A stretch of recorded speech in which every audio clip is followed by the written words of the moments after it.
Well, hello everybody.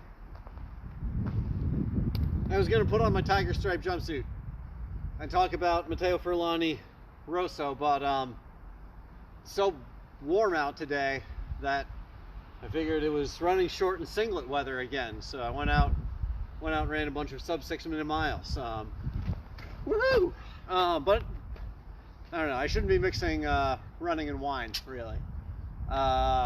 I'm here to talk about this Matteo Furlani Rosso Soili Viti Ancestral Method sparkling wine, because you know, it's the holidays.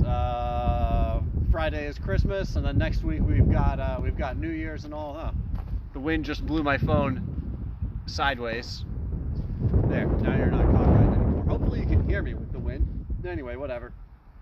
So Matteo Furlani, up above Trento. So this is Trentino, up in like the foothills, getting into the Alps. Jeez, that wind is cold now. Why'd that start? It's up above the tree line. He looks down on the city of Trento. This is, let's see, so he's a third generation winemaker. His father, grandfather had vineyards here. He took over their vineyards, learned how to make wine from them.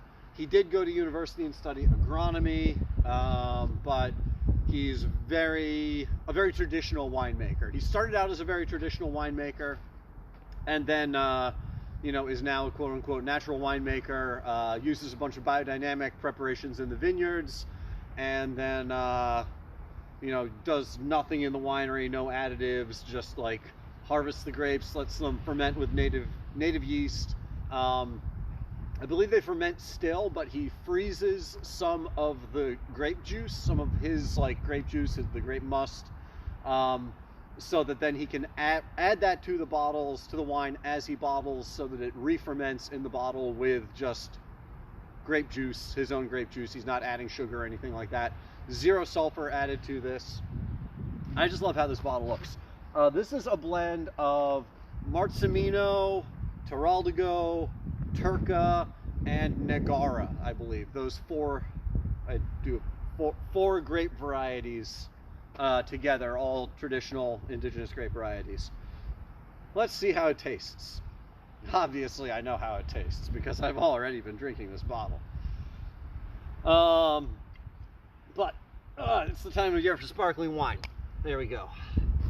I like these crown caps that he uses. I can usually get them off, and then I can usually put them back on, and they like form still a tight seal. So this is still fizzy Frizzante. It's not sparkling like a champagne. It's never sparkling like a champagne. It's just Frizzante, very fine, small bubbles.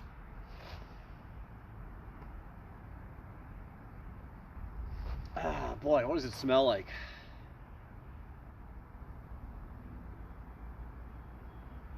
Honestly, it smells a little bit like strawberry rhubarb, which is awesome to have in a wine like this, I think. It's like strawberry rhubarb, fresh raspberry, like fresh raspberry, where you can smell. It's not just like sweet fruit. You smell like the herbaceous sort of quality of it, if you know what I'm getting at.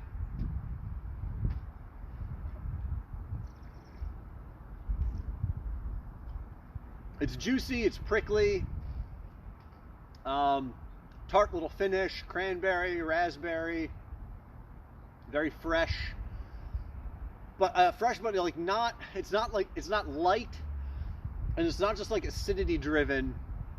It's a little like crunchy, brambly, little bit like, I don't know, not woodsy, not like just savory, but it's not just fruity. It's a little earthy's not the right word either, because it's not earthy. It's a little bit like pithy and stemmy in a really good way. Like there's just this little bit of like peppery, like bite, like like savoriness to it that I really like.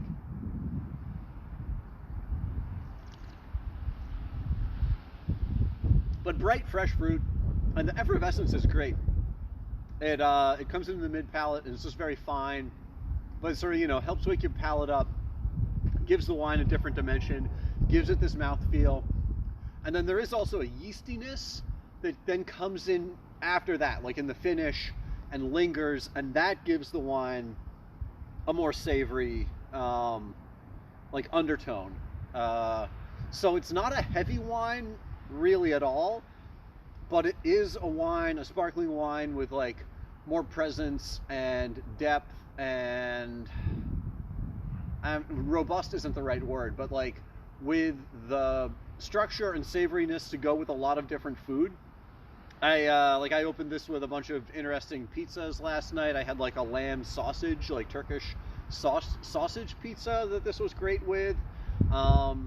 And I'm having like roast chicken tonight. This would be great with that. It's a very, very versatile wine. So, awesome. Zero sulfur. Lovely. Interesting.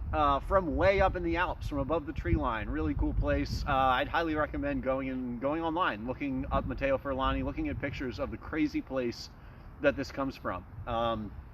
Also, just, he does, so in between, before he bottles and it does the final like fermentation in the bottle, he does a cold settling of it, and he does it just by like opening the doors to the winery or like carrying the glass demijohns like outside. He just lets it get cold in the winter. It's like a lot of little things like that. He works very naturally, but it's like really thoughtful little things like that.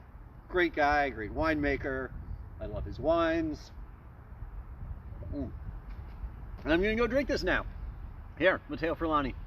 Look at that color. Lovely. Okay, bye. Have a great night.